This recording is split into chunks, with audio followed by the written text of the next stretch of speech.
Mankind must put an end to war. A war will put an end to mankind. I did not have sexual relations with that woman. Well, I'm not drunk. I learned everything I got.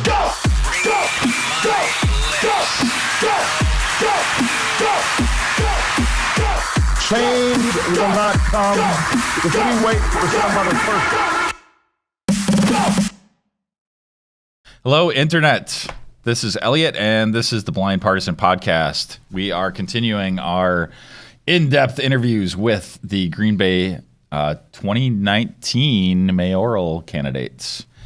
And today we have Alderman Mark Steuer. Did I say your name correctly? You said it correctly. In fact, I think one of the reasons that I am running is just so that people will learn how to pronounce my name correctly. Because I have been introduced as Steuer, and sadly, at a union meeting sometime back, as Stoner. That's one letter off from a U. They just took the U and flipped it to an N. But Steuer, it's German. EU is Oi in German. So let's start off. Why the heck are you running for mayor? We got 80,000 candidates. Right. Why do you want to be one of these jokers? Yeah, that is a very great question. And I give you the standard Pat answer as far as That you're the most qualified candidate. Well, Pat. I didn't mean by Pat Evans either. No, you didn't. I thought about that. That was a faux pas or a slip. Anyway, for me, I worked for the city of Green Bay for 26 years. I've been on city council for 7 years. I was vice president for 2 terms, and I am now president of the city council. Does that necessarily make me the most qualified? Well, maybe not. There are many issues, many things that I've been involved in over time, and I feel I have a real good, strong sense of this city.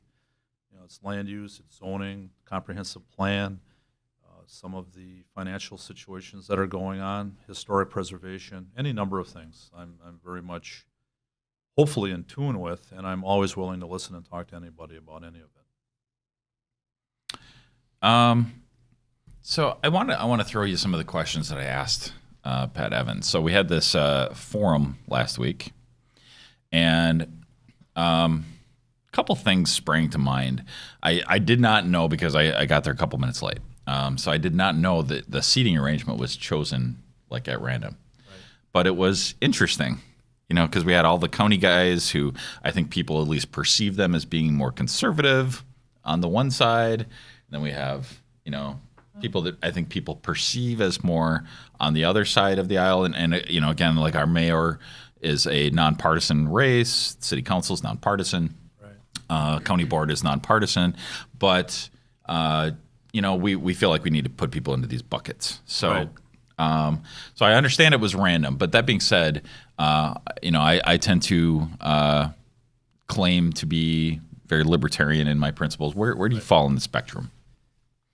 Well, I've told people in the past, when I campaigned as an alder some years ago, I have a quick story that really helped define some of my thought processes here. There were 2 houses, one next to each other. I think it was over on Kellogg Street. One said retain Walker with all of the Republican signs, and the house next was recall Walker and all of the Democratic signs. Mm-hmm. And I'm sitting there in my car and I'm thinking, do I even dare go up to either of these houses? And I said, why not? So I walked up there, and this is what I said. I said, hello, I'm Mark Steuer. I'm running for alderperson in District 10. I was raised in a Democratic Union household. I've been a little more conservative, or as of late, financially and on different matters as I've gotten a little bit older. I don't really appreciate being pigeonholed. I mean, there's certain things that I voted on. Somebody might say, well, that's a little more conservative and Republican, and there are issues like homelessness that I've been involved in that might be a little more Democratic. So what happened is both houses said, put a sign in my yard. So I had in both yards, and I sat in my car, and I really wish I would have taken a picture of that. And I thought, what just happened here? And I think, Elliot, that's kind of what I'm looking for. I'm running fairly much as a nonpartisan on this. With federal elections, state elections, the negative campaigning, first of all, is something that really bothers me. and also, chunks of money that are just put into an election. I want the best candidate to have the opportunity to get out there and do their thing. So, like I said, I'm probably lean a little more conservatively, but I will say that I'm issue driven, and as causes, homelessness, poverty. I belong to a group called Circles Green Bay. We're looking at poverty from a different angle right now. We're looking at having the person who needs the help as being the group leader, and they draw from a list of business people, resources, and other elements that they can pick and enable them to move forward and get off of assistance or whatever they need to do. So that's kind of where I'm at. So what do you think? What do you think you could tell people that would surprise them about you? Like, what do you think people's perception of you that doesn't match up with reality is? Well, for me, if you get to know me, I will say this, and I don't want to be, oh, look who I am. I'm one of those guys that if I get together with whoever, I look for a common ground. So I always kind of say, give me a half hour, I'll be your buddy for life. And I say that in terms of sitting down, visiting, talking, finding out what makes them tick. I was a cartographer, if anybody knows what that is. I drew maps for 30 years. So I know where places are on Earth. I know where, just geography. I'm really into it. So if I travel or if I go someplace and I find out where somebody is from, I will invariably have a couple of items or thoughts about that place. So I hook up with that person and talk to them about that, and that opens the door, and then we can talk about other things. So I'm always looking for commonalities that way.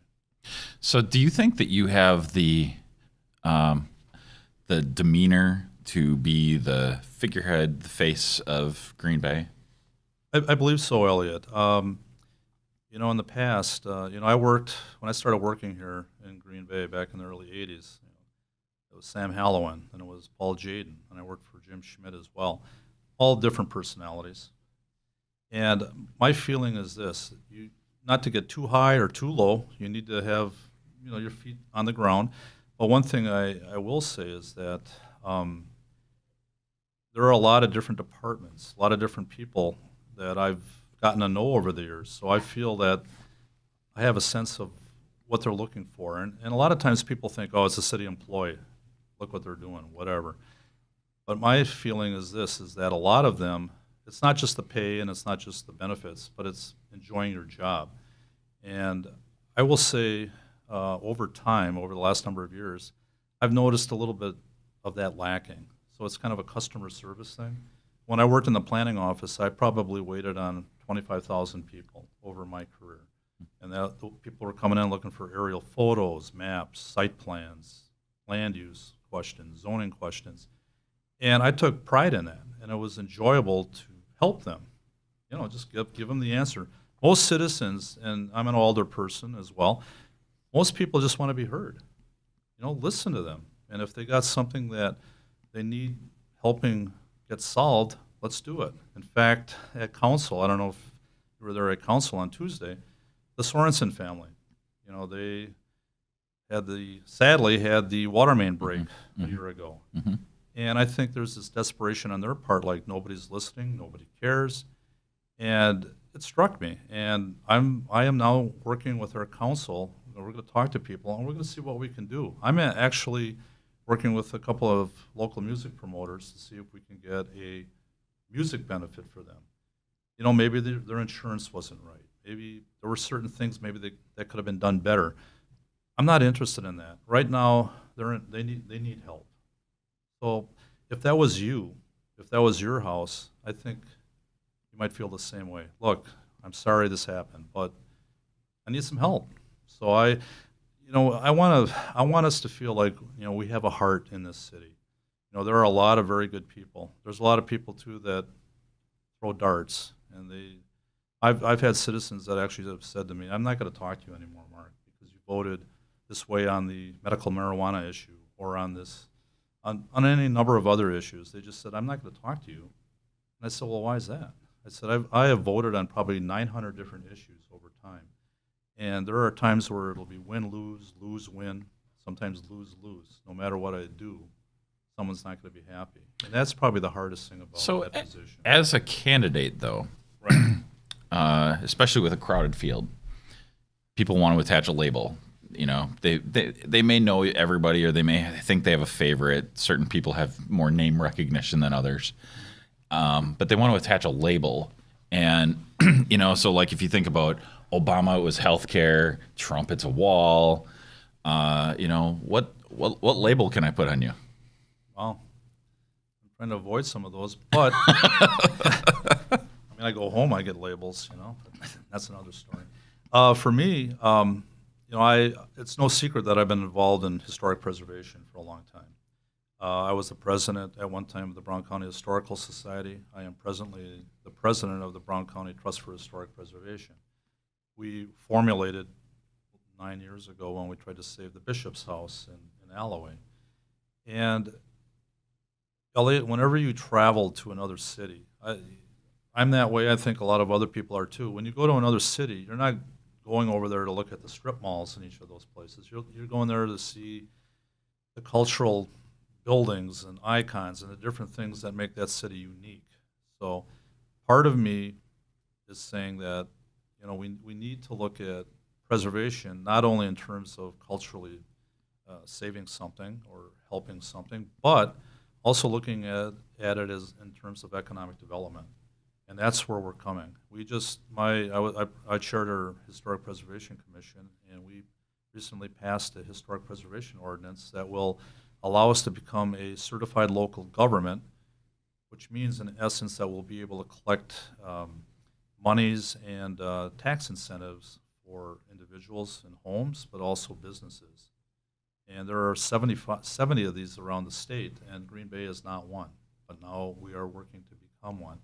We just need, so I guess if that's a label, the Northland issue, I mean, we had a lot of things with that. I wrote a story for Voyager magazine, if you're familiar with that, and I'm a published author with them. And I love doing the research on these things. And the Northland, when I was built in 1923, was the jewel of that entire Renaissance in Green Bay. It's an amazing story, and I was really hoping to see that happen again, 94 years later. So, yes, I guess that would be one of my labels amongst others. All right, so I'm looking at your list here on your campaign literature, door hanger thing, right? Hanger. So, my takeaway with all your bullet points is,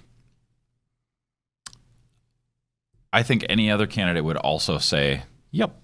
Some of the same things. They would just agree with all these things. So, how do you view yourself as being different from the field? What's your differentiation there? Well, like I said, the experiences that I've had, on council, for example, fighting for the Larson Green property, I looked at that not only in terms of history, but also in terms of development, but also looking at it as a place where millennials, young people, and retired people could live, work, and congregate. So I'm looking at things like quality of life issues, like the trail system, hooking that up. I've been working with the Village of Howard to try to hook up our West Side Trail up to the Mountain Bay Trail. As you live in an urban environment, you have your city parks and that, but we're looking at quality of life issues as well. So okay, so you brought up the Larson Green thing, and I was involved in that. Explain to me how that's a good investment on the part of the city. Well, and that's another point too. I think a lot of folks in Green Bay look at things, not maybe just Green Bay, but a lot of urban areas. They want to see the best bang for the buck immediately. So if Walmart would have come in, it would have been $10 million investment, right off the bat. What we have now at Larson Green is over a 8 to 10 year period. We're looking at $40 to $50 million of potential assessed investment. So that's kind of what I'm looking at. Hopefully I'll be around long enough to enjoy some of this. But then aren't they 30 years from now just going to come back with their hand out saying, well, we got to, fix this place up again? Well, and, You know, a lot of times government, you think of government like, well, we can't solve every issue. You know, you would like in a perfect world to have private partnerships. You'd like to have private entities come forward, and the city would come in and maybe help with some infrastructure development or things on the side to help spur that development along. Right now, Green Bay, our TIF number is at about 5% of equalized value. You know, normally you can go up to 12% in a community and still maintain stability.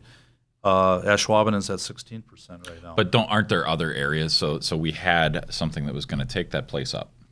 You know, we had Walmart. They were going to come in. They were going to clean. They were going to pay for the environmental Right. cleanup. They were going to pay for the traffic adjustments necessary. Right. Everything. They were paying for everything. Right. And these were old warehouses. You know, there that's- wasn't much historical significance to them. Because yes and no. You could look at it from a number of things. I grew up in Milwaukee. That's my hometown. And if you're familiar with the old Third Ward, they had a lot of old warehouses as well.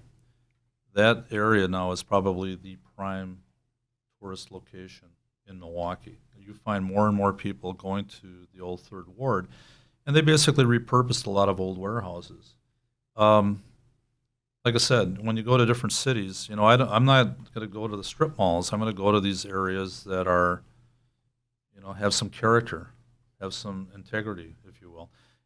The thing is, even the Larson buildings, you know, generally you're looking at the shell of the building and it's been repurposed inside. You know, over a period of time, you know, maybe 5-10 years down the road, somebody will look at that and say, wow, that is really great. But I understand where you're coming from. You're thinking that, well, you know what, the city gave them this and they gave them that, you know, and they could have worked with other businesses in other areas. Well, of the because city. Pat was just on before Pat Evans was Right. just on, and you know he you know, I think we all see this budget crunch Oh, yeah. looming, right? And you know, Military Avenue with the Shopko closing, Sears closing, Toys R Us closing, all within, you know, That's a challenge. I will say this, you know, when you look at, you know, some of these big box stores and that close, bricks and mortar. My daughter buys online.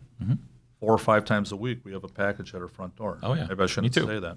So it is what it is. And so we have to really come up with ways to, you know, fill these vacant buildings. You know, there's the dark store theories out there too. We can go on and on about that as far as the inequities of taxation and such.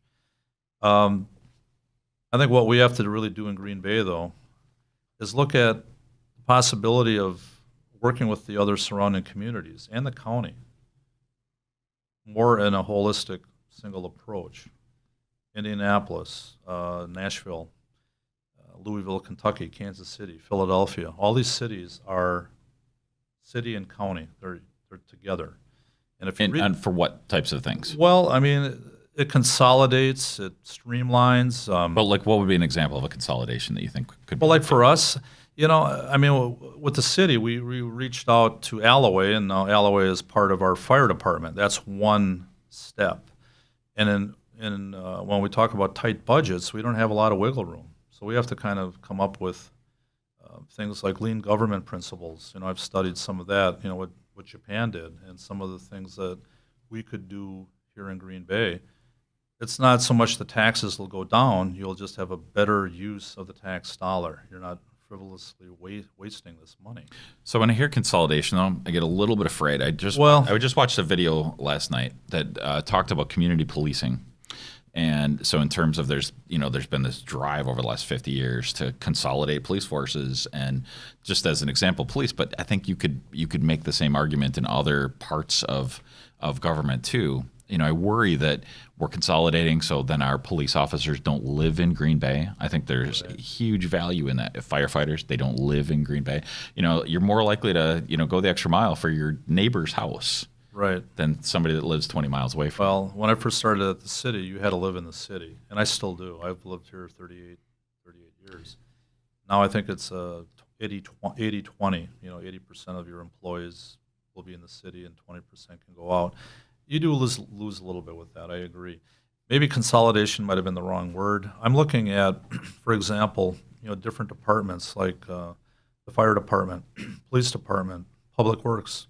Excuse me. They all have garages and mechanics, and a lot of times I feel that there's a duplication of services.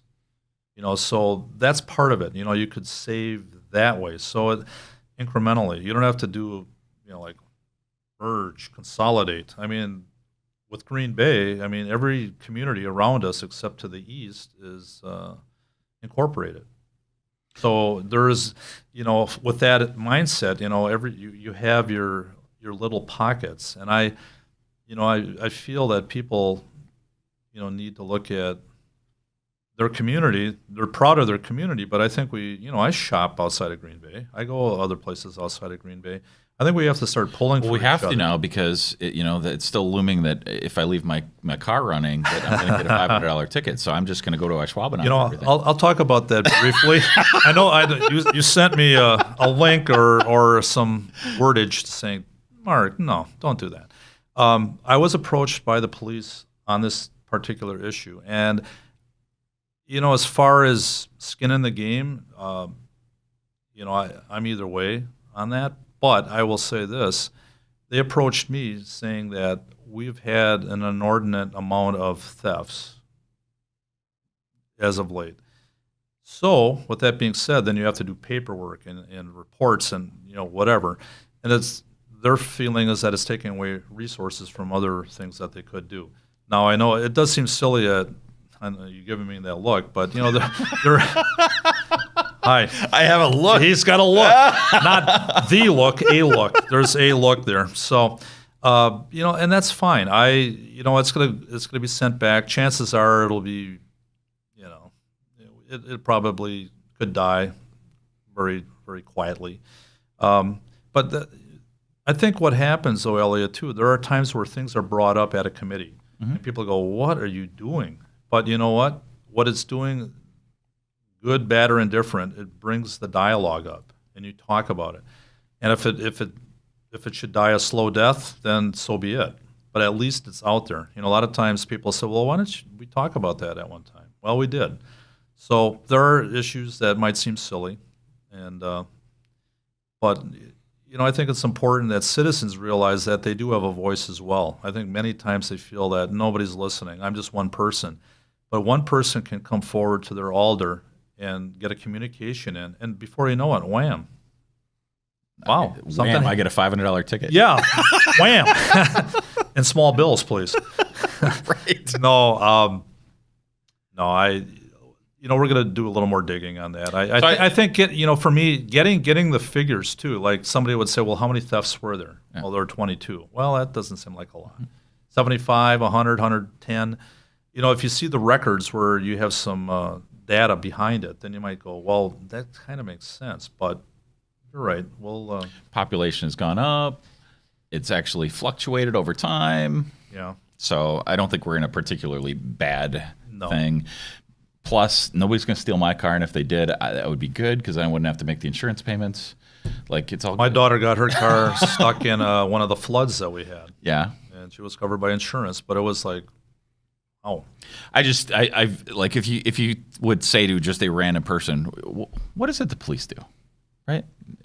Well, they go after people who steal things and they go after murderers, right? Like it's a core function of I will, Elliot. I will tell you one story. As an alder, you get an opportunity to ride with fire, or police, or public works, and I've gone on a snowplow. I know we ask more of them than that. And I went on a Saturday night a couple of years ago with the police, and in one night on a Friday night, maybe it was Saturday. I can't remember. I think it was a Saturday. There were 2 potential suicides, one that succeeded. I was going to actually give CPR to the woman who tried to take her life. Wow. The fire department came in. There was a fight in the downtown area, high-speed chase. And I'm sitting in the car and just going, okay, yeah, I'm having fun. So but we have to prioritize. Right? Right. Like, on the surface, if Chief Smith is sitting in that chair and he says, "Hey, I need more money," I'm gonna be like, okay, how much? And that's good. That's my gut reaction. Right? Well, but we do have, as a city, we have a budget crunch coming. So we do. What are we going to do about that? Whoever does come in as mayor will have that issue. And normally a city is set up for services, which is, tax dollars, et cetera, coming in. And then you fix the roads. Well, we'll talk about that in a minute. One step at a time here. So what was that thought I had? I'm sorry. It was a good one. I always tell people that the train came off the track, and then once in a while it comes back. I have the same problem. I'm sorry. Yeah. But with roads too, we'll might as well get to that right away. Yeah. The fact is we had a 4% cut all the way across the board for different departments. We only had $17,000 of wiggle room in a $107 million budget. And generally saying it's services. That's right. That's where we're going to get back to. Services, you pay X in, Y goes out. You take care of things. Right. Well, we have some revenues that come in through sewer services, through Bay Beach, through parking. There's a number of ways that we can recoup some monies, but I think whoever is next in office needs to work with council and the administration and the citizenry at large to find out other ways to bring in some revenues, without hurting everybody. I think we need to at least look at that. Right now our debt is at 17%. And they said there are times where you can, if you're between 17 and 25%, that's doable. Debt is debt. If you charge something, you get the product, but you still have to pay eventually. So I think that is the worry. So we need to pay down the debt. Our bond rating is AA2. It slipped a little bit, which makes it a little more difficult for bonding projects. We're also working on a uniform capital improvement plan, which is about time.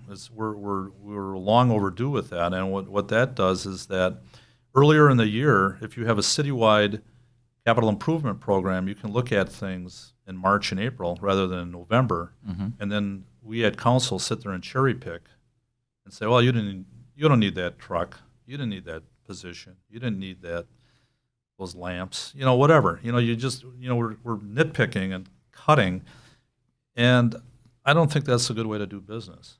I would rather have it up front where we all know where we stand earlier in the year, so when it comes down to budget time, it should be just an easier method, easier way to go. So have the budget process start in earlier. March. Yes. And by the time you're done in November, usually we're hyperventilating in November. It's like, okay, and fire department comes to us, we need these EMTs, and the police said we're down 14 spots. Well, how about let's talk about this earlier and find out how we can do that. So I know, and we do have 8 candidates. Like, yes. Everyone's in this predicament where you have to be positive. Nobody wants to elect, Yes. the down guy. That's true. But the real issues on the table are we have broken roads. We don't have a way to pay for them. And these are the things that people keep talking about. Oh, no. We have broken roads, and nobody's there to pay for them. We all want somebody else to pay for it. Well, But we can't cut anything. You said that we could only cut $17,000 out of a multi-million-dollar budget. Well, that's all we had to play with. I don't. What do we do?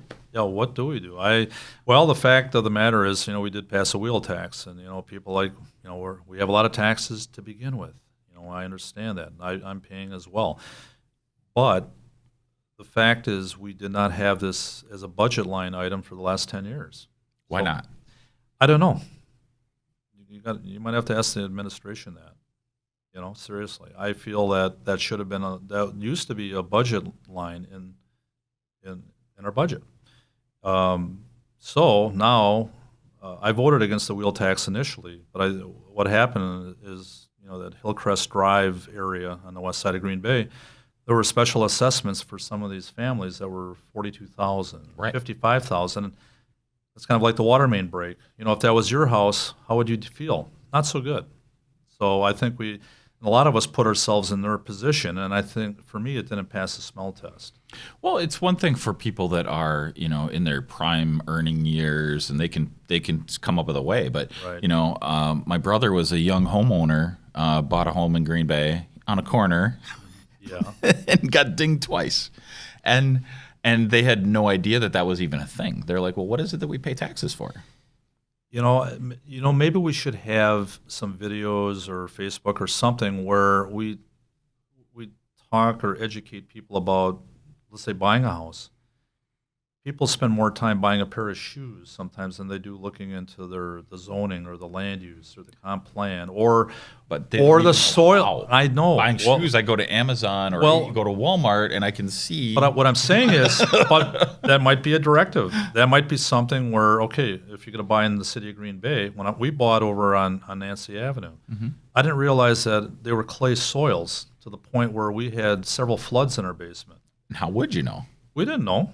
Or the sun comes up, oh, it's over there. It's not shining here. So this area is not as good in our backyard. And, things that you don't normally think about. But there are a lot of little nuances. Well, having your Being a grass have a homeowner. tough time growing versus having $42,000 bill show up. Those are two different things. Very different.